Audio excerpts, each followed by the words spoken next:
ओम श्री बृहस्पतये नमः। बृहस्पति देव के व्रत को करने से समस्त इच्छाएं पूर्ण होती है और बृहस्पति महाराज प्रसन्न होते हैं। धन, समृद्धि, यश, विद्या, पुत्र तथा मनोवांछित फल की प्राप्ति होती है। परिवार में सुख तथा शांति रहती है। इसलिए यह व्रत सर्वश्रेष्ठ और अति फलदायक है। इस व्रत में केले का पूजन करें। कथा और पूजन के समय मन, कर्म और वचन से शुद्ध होकर मनोकामना पूर्ति के लिए बृहस्पति देव से प्रार्थना करनी चाहिए। दिन में एक समय ही भोजन करें। भोजन चने की दाल आदि का करें। पीले फलों का प्रयोग करें। नमक न खाएं। पीले वस्त्र पहनें। पीले चंदन से पूजन करें। पूजन के बाद भगवान बृहस्पति की कथा सुननी चाहिए। एक समय की बात है, एक प्रतापी तथा दानी राजा था। वह प्रत्येक गुरुवार को व्रत एवं पूजा करता था। उसकी रानी को यह अच्छा न लगता। वह न व्रत करती और न ही किसी को एक पैसा दान में देती, और राजा को भी ऐसा करने से मना किया करती। एक समय की बात है कि राजा शिकार खेलने वन को गए। घर पर रानी और दासी थीं। उस समय गुरु बृहस्पति साधु का रूप धारण कर राजा के दरवाजे पर भिक्षा मांगने आए। साधु ने रानी से भिक्षा मांगी तो वह कहने लगी, हे साधु महाराज, मैं इस दान और पुण्य से तंग आ गई हूँ। आप कोई ऐसा उपाय बताएं जिससे यह सारा धन नष्ट हो जाए और मैं आराम से रह सकूं। साधु ने कहा, हे देवी, तुम बड़ी विचित्र हो। संतान और धन से भी कोई दुखी होता है। अगर तुम्हारे पास धन अधिक है तो इसे शुभ कार्यों में लगाओ, जिससे तुम्हारे दोनों लोक सुधरें। परंतु साधु की इन बातों से रानी खुश नहीं हुई। उसने कहा, मुझे ऐसे धन की आवश्यकता नहीं जिसे मैं दान दूं तथा जिसको संभालने में ही मेरा सारा समय नष्ट हो जाए। साधु ने कहा, यदि तुम्हारी ऐसी इच्छा है तो जैसा मैं तुम्हें बताता हूँ तुम वैसा ही करना। बृहस्पतिवार के दिन तुम घर को गोबर से लीपना, अपने केशों को पीली मिट्टी से धोना, केशों को धोते समय स्नान करना, राजा से हजामत बनाने को कहना, भोजन में मांस मदिरा खाना, कपड़ा धोबी के यहाँ धुलने डालना। इस प्रकार 7 बृहस्पतिवार करने से तुम्हारा समस्त धन नष्ट हो जाएगा। इतना कहकर साधु बने बृहस्पति देव अंतर्ध्यान हो गए। साधु के कहे अनुसार करते हुए रानी को केवल 3 बृहस्पतिवार ही बीते थे कि उसकी समस्त धन संपत्ति नष्ट हो गई। भोजन के लिए परिवार तरसने लगा। एक दिन राजा रानी से बोला, हे रानी, तुम यहीं रहो, मैं दूसरे देश को जाता हूँ, क्योंकि यहाँ पर मुझे सभी जानते हैं, इसलिए मैं कोई छोटा कार्य नहीं कर सकता। ऐसा कहकर राजा प्रदेश चला गया। वहां वह जंगल से लकड़ी काटकर लाता और शहर में बेचता। इस तरह वह अपना जीवन व्यतीत करने लगा। इधर राजा के बिना रानी और दासी दुखी रहने लगी। एक समय जब रानी और दासियों को 7 दिन बिना भोजन के रहना पड़ा तो रानी ने अपनी दासी से कहा, हे दासी, पास ही के नगर में मेरी बहन रहती है। वह बड़ी धनवान है। तू उसके पास जा और कुछ ले आ ताकि थोड़ा बहुत गुजर बसर हो जाए। दासी रानी की बहन के पास गई। उस दिन बृहस्पतिवार था। रानी की बहन उस समय बृहस्पतिवार की कथा सुन रही थी। दासी ने रानी की बहन को अपनी रानी का संदेश दिया, लेकिन रानी की बहन ने कोई उत्तर नहीं दिया। जब दासी को रानी की बहन से कोई उत्तर नहीं मिला तो वह बहुत दुखी हुई। उसे क्रोध भी आया। दासी ने वापस आकर रानी को सारी बात बता दी। सुनकर रानी ने अपने भाग्य को कोसा। उधर रानी की बहन ने सोचा कि मेरी बहन की दासी आई थी, परंतु मैं उससे नहीं बोली, इससे वह बहुत दुखी हुई होगी। कथा सुनकर और पूजन समाप्त कर वह अपनी बहन के घर गई और कहने लगी, हे बहन, मैं बृहस्पतिवार का व्रत कर रही थी। तुम्हारी दासी गई, परंतु जब तक कथा होती है तब तक न उठते हैं और न बोलते हैं, इसीलिए मैं नहीं बोली। कहो, दासी क्यों गई थी? रानी बोली, बहन, हमारे घर अनाज नहीं था। ऐसा कहते कहते रानी की आंखें भर आईं। उसने दासियों समेत भूखा रहने की बात भी अपनी बहन को बता दी। रानी की बहन बोली, बहन देखो, बृहस्पति देव भगवान सबकी मनोकामना पूर्ण करते हैं। देखो, शायद तुम्हारे घर में अनाज रखा हो। यह सुनकर दासी घर के अंदर गई तो वहां उसे एक घड़ा अनाज का भरा मिल गया। उसे बड़ी हैरानी हुई क्योंकि उसे एक एक बर्तन देख लिया था। उसने बाहर आकर रानी को बताया। दासी रानी से कहने लगी, हे रानी, जब हमको भोजन नहीं मिलता तो हम व्रत ही तो करते हैं, इसलिए क्यों ना इनसे व्रत और कथा की विधि पूछ ली जाए, हम भी व्रत किया करेंगे। दासी के कहने पर रानी ने अपनी बहन से बृहस्पतिवार व्रत के बारे में पूछा। उसकी बहन ने बताया, बृहस्पतिवार के व्रत में चने की दाल और मुनक्का से विष्णु भगवान का केले की जड़ में पूजन करें तथा दीपक जलाएं, पीला भोजन करें तथा कथा सुनें। इससे गुरु भगवान प्रसन्न होते हैं, मनोकामना पूर्ण करते हैं। व्रत और पूजन की विधि बताकर रानी की बहन अपने घर लौट आई। रानी और दासी दोनों ने निश्चय किया कि बृहस्पति देव भगवान का पूजन जरूर करेंगे। 7 रोज बाद जब बृहस्पतिवार आया तो उन्होंने व्रत रखा। घुड़साल में जाकर चना और गुड़ बीन लाई तथा उसकी दाल से केले की जड़ तथा विष्णु भगवान का पूजन किया। अब पीला भोजन कहाँ से आए? दोनों बड़ी दुखी हुई, परंतु उन्होंने व्रत किया था, इसलिए बृहस्पति देव भगवान प्रसन्न थे। एक साधारण व्यक्ति के रूप में वे 2 थालों में सुंदर पीला भोजन लेकर आए और दासी को देकर बोले, हे दासी, यह भोजन तुम्हारे लिए और तुम्हारी रानी के लिए है, इसे तुम दोनों ग्रहण करना। दासी भोजन पाकर बहुत प्रसन्न हुई। उसने रानी को सारी बात बताई। उसके बाद से वे प्रत्येक बृहस्पतिवार को गुरु भगवान का व्रत और पूजन करने लगी। बृहस्पति भगवान की कृपा से उनके पास धन हो गया, परंतु रानी फिर पहले की तरह आलस्य करने लगी। तब दासी बोली, देखो रानी, तुम पहले भी इस प्रकार आलस्य करती थी। तुम्हें धन के रखने में कष्ट होता था, इस कारण सभी धन नष्ट हो गया। अब गुरु भगवान की कृपा से धन मिला है तो फिर तुम्हें आलस्य होता है।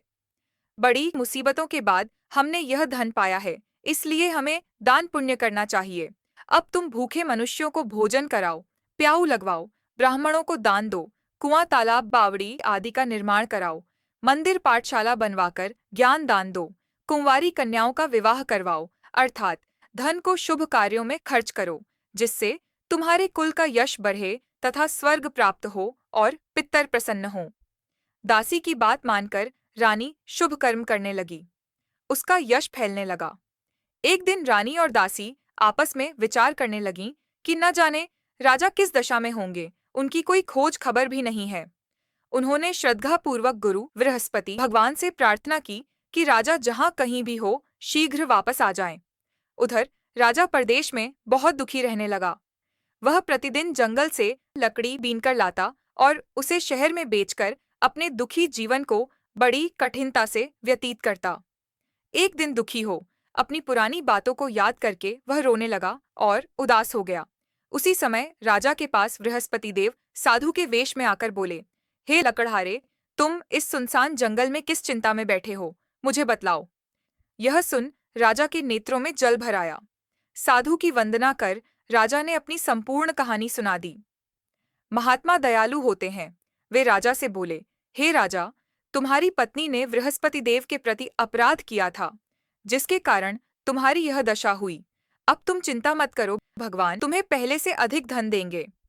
देखो, तुम्हारी पत्नी ने बृहस्पतिवार का व्रत प्रारंभ कर दिया है। अब तुम भी बृहस्पतिवार का व्रत करके चने की दाल व गुड़ जल के लोटे में डालकर केले का पूजन करो, फिर कथा कहो या सुनो। भगवान तुम्हारी सब कामनाओं को पूर्ण करेंगे। साधु की बात सुनकर राजा बोला, हे प्रभु, लकड़ी बेचकर तो इतना पैसा भई नहीं बचता जिससे भोजन के उपरांत कुछ बचा सकूं। मैंने रात्रि में अपनी रानी को व्याकुल देखा है। मेरे पास कोई साधन नहीं जिससे उसका समाचार जान सकूं। फिर मैं कौन सी कहानी कहूं, यह भी मुझको मालूम नहीं है। साधु ने कहा, हे राजा, मन में बृहस्पति भगवान के पूजन व्रत का निश्चय करो, वे स्वयं तुम्हारे लिए कोई राह बना देंगे। बृहस्पतिवार के दिन तुम रोजाना की तरह लकड़ियां लेकर शहर में जाना। तुम्हें रोज से दुगुना धन मिलेगा, जिससे तुम भली भांति भोजन कर लोगे तथा बृहस्पति देव की पूजा का सामान भी आ जाएगा। जो तुमने बृहस्पतिवार की कहानी के बारे में पूछा है वह इस प्रकार है। प्राचीन काल में एक बहुत ही निर्धन ब्राह्मण था। उसके कोई संतान न थी। वह नित्य पूजा पाठ करता। उसकी स्त्री न स्नान करती और न किसी देवता का पूजन करती। इस कारण ब्राह्मण देवता बहुत दुखी रहते थे। भगवान की कृपा से ब्राह्मण के यहाँ एक कन्या उत्पन्न हुई। कन्या बड़ी होने लगी। प्रातः स्नान करके वह भगवान विष्णु का जप करती। बृहस्पतिवार का व्रत भी करने लगी। पूजा पाठ समाप्त कर पाठशाला जाती तो अपनी मुट्ठी में जौ भर के ले जाती और पाठशाला के मार्ग में डालती जाती। लौटते समय वही जौ स्वर्ण के हो जाते तो उनको बीनकर घर ले आती। एक दिन वह बालिका सूप में उन सोने के जौ को फटक कर साफ कर रही थी कि तभी उसकी माँ ने देख लिया और कहा कि हे बेटी, सोने के जौ को फटकने के लिए सोने का सूप भी तो होना चाहिए। दूसरे दिन गुरुवार था। कन्या ने व्रत रखा और बृहस्पति देव से सोने का सूप देने की प्रार्थना की। बृहस्पति देव ने उसकी प्रार्थना स्वीकार कर ली। रोजाना की तरह वह कन्या जौ फैलाती हुई पाठशाला चली गई। पाठशाला से लौटकर जब वह जौ बीन रही थी तो बृहस्पति देव की कृपा से उसे सोने का सूप मिला। उसे वह घर ले आई और उससे जौ साफ करने लगी, परंतु उसकी माँ का वही ढंग रहा। एक दिन की बात है। कन्या सोने के सूप में जब जौ साफ कर रही थी, उस समय उस नगर का राजकुमार वहां से निकला। कन्या के रूप और कार्य को देखकर वह उस पर मोहित हो गया। राजमहल आकर वह भोजन तथा जल त्याग कर उदास होकर लेट गया। राजा को जब राजकुमार द्वारा अन्न जल त्यागने का समाचार ज्ञात हुआ तो अपने मंत्रियों के साथ वह अपने पुत्र के पास गया और कारण पूछा।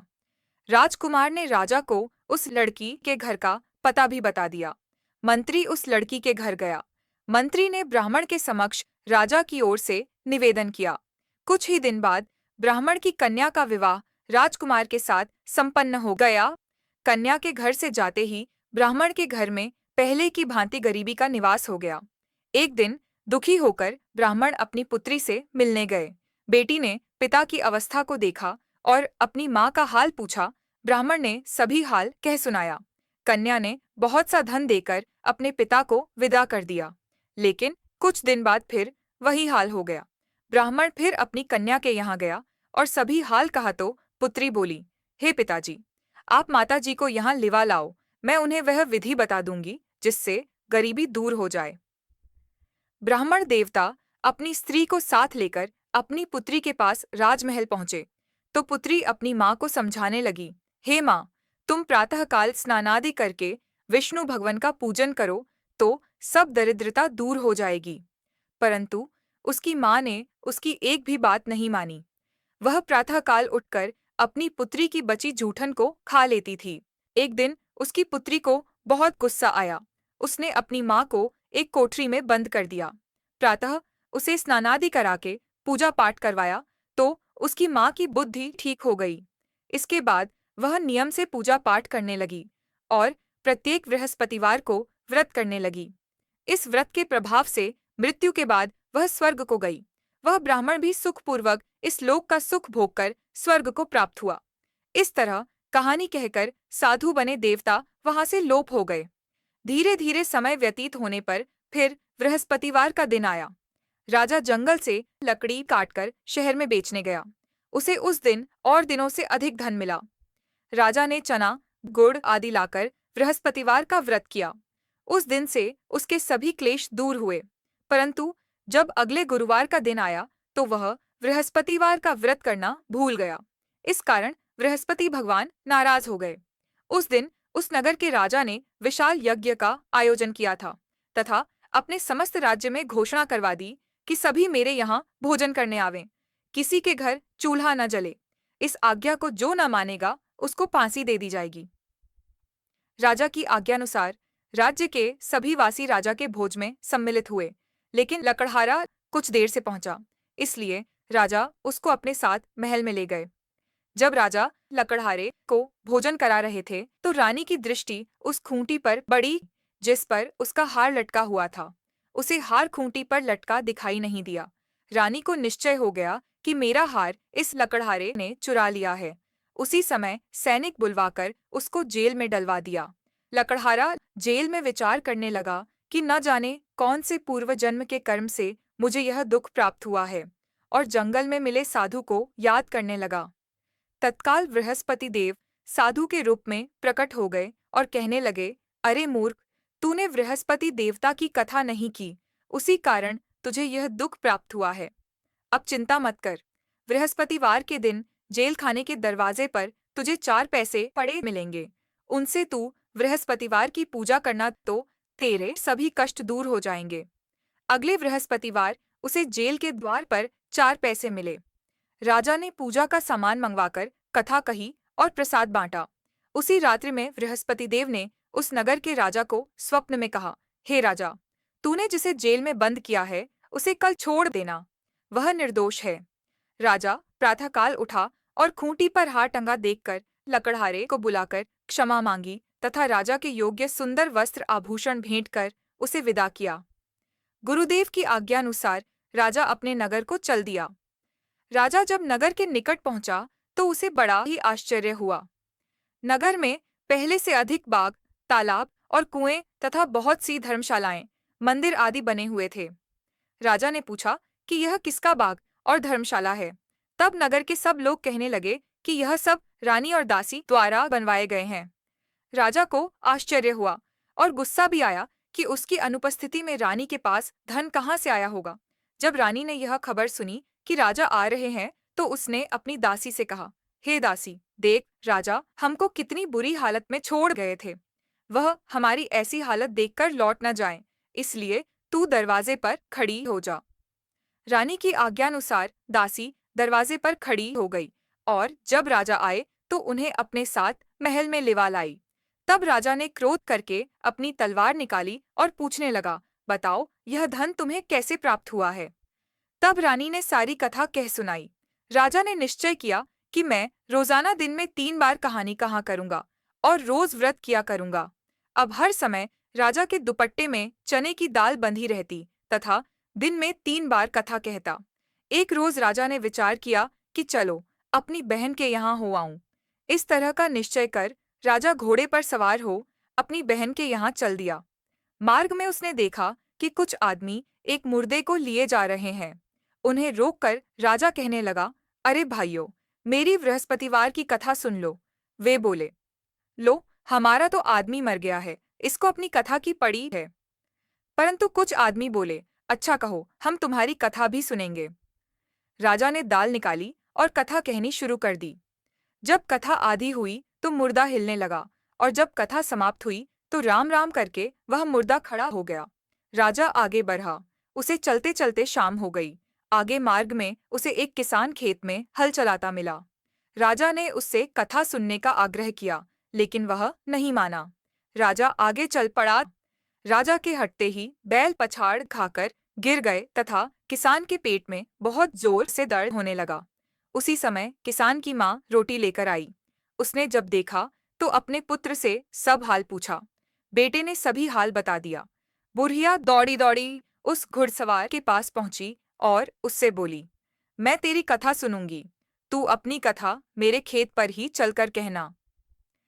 राजा ने लौटकर बुढ़िया के खेत पर जाकर कथा कही, जिसके सुनते ही बैल खड़े हो गए तथा किसान के पेट का दर्द भी बंद हो गया।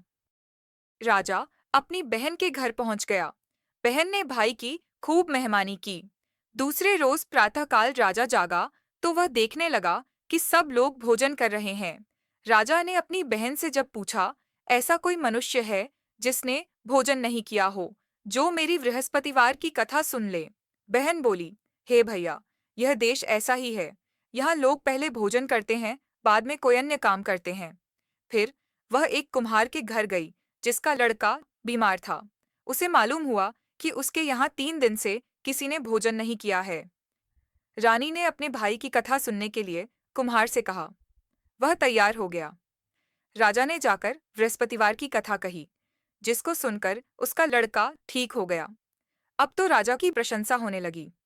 एक दिन राजा ने अपनी बहन से कहा, हे बहन, मैं अब अपने घर जाऊंगा, तुम भी तैयार हो जाओ। राजा की बहन ने अपनी सास से अपने भाई के साथ जाने की आज्ञा मांगी। सास बोली, हाँ चली जा, मगर अपने लड़कों को मत ले जाना, क्योंकि तेरे भाई के कोई संतान नहीं होती है।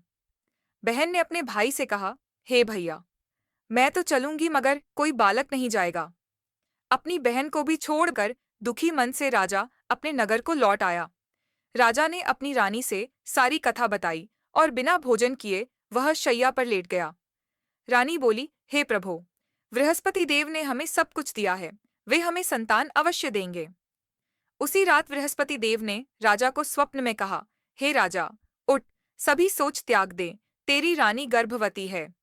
राजा को यह जानकर बड़ी खुशी हुई। 9वें महीने रानी के गर्भ से एक सुंदर पुत्र पैदा हुआ। तब राजा बोला, हे रानी, स्त्री बिना भोजन के रह सकती है, परंतु बिना कहे नहीं रह सकती। जब मेरी बहन आए तो तुम उससे कुछ मत कहना। रानी ने हाँ कर दी। जब राजा की बहन ने यह शुभ समाचार सुना तो वह बहुत खुश हुई तथा बधाई लेकर अपने भाई के यहाँ आई। रानी ने तब उसे आने का उलाहना दिया। जब भाई अपने साथ ला रहे थे तब टाल गई, उनके साथ न आई और आज अपने आप ही भागी भागी बिना बुलाए आ गई। तो राजा की बहन बोली, भाई, मैं इस प्रकार न कहती तो तुम्हारे घर औलाद कैसे होती। बृहस्पति देव सभी कामनाएं पूर्ण करते हैं।